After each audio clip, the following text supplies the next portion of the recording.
وقضى ربك ألا تعبدوا إلا إياه وقضى ربك ألا تعبدوا إلا إياه وقضى ربك ألا تعبدوا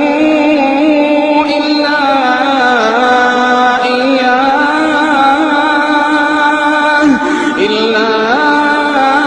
إياه وبالوالدين إحسانا إما يبلغن عندك الكبر أحدهما أو كلاهما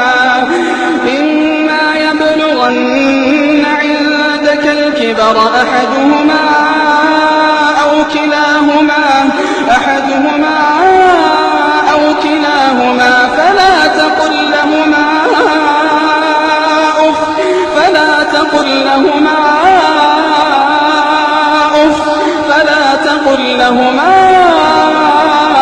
أف ولا تنهرهما وقل لهما قولا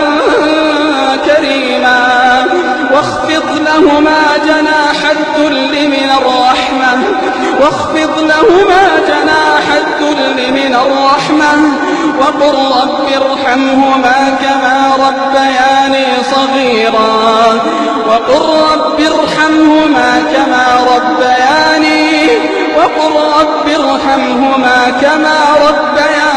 صغيرا